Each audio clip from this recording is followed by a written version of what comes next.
चीन और भारत के बीच तनाव सिर्फ बॉर्डर पर ही नहीं है, बल्कि कई अन्य विषयों पर भी जारी है। बीते दिन भारतीय मीडिया में ताइवान के नेशनल डे को लेकर रिपोर्टिंग की गई, जिस पर दिल्ली में मौजूद चीन की एम्बेसी ने आपत्ति जताई थी। अब इस मसले पर चीन की धमकियों को दरकिनार करते हुए भारतीयों ने ताइवान को उसके राष्ट्रीय दिवस पर जमकर बधाई संदेश भेजे, जिसके जवाब में ताइवान की राष्ट्रपति की ओर से भारतीय लोगों को शुक्रिया कहा।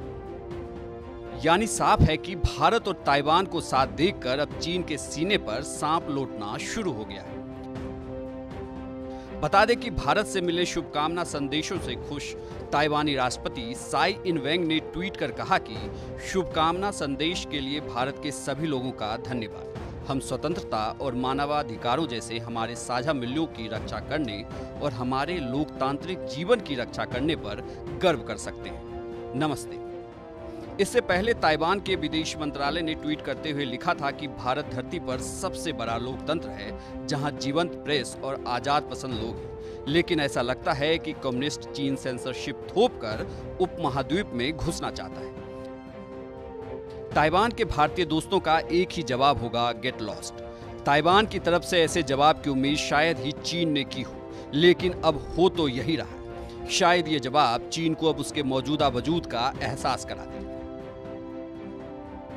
उसे एहसास करा दे कि अब उसका कोई पड़ोसी उसकी जबरन धौंस से नहीं डरने वाला। अगर ड्रैगन अपनी विस्तारवादी मंशा को लेकर आगे बढ़ता है तो उसका फन कुचल दिया जाएगा। तो वही हाल ही में संघाई इंस्टीट्यूट में अंतर्राष्ट्रीय मामलों के विशेषज्ञ झाओ गानचेंग ने कहा था कि भारत चीन की एक चीन नीति को चुनौती देकर आग से खेल रहा है। उन्होंने दावा किया था कि भारत ताइवान के सवाल पर घरेलू स्तर पर चीन विरोधी भावनाओं को भड़काकर भारत सरकार चीन को एक पड़ोसी के रूप में व्यवहार करने से पीछे हटने के लिए बाध्य कर रही है। फिलहाल जब से भारत ताइवान के साथ आया है, तब से चीन की बौखलाहट साफ तौर पर नजर आ रही है। लेकिन ये सच है कि भारत के सांकेतिक खेल ने चीन के सारे समीकरण खराब कर दिए। कुछ भी हो, लेकिन अब चीन की हालत दुनिया से अलग थलग पड़ चुके देश जैसी है, जिसका जिम्मेदार खुद उसके कारनामे, उसकी विस्तारवादी नीति है।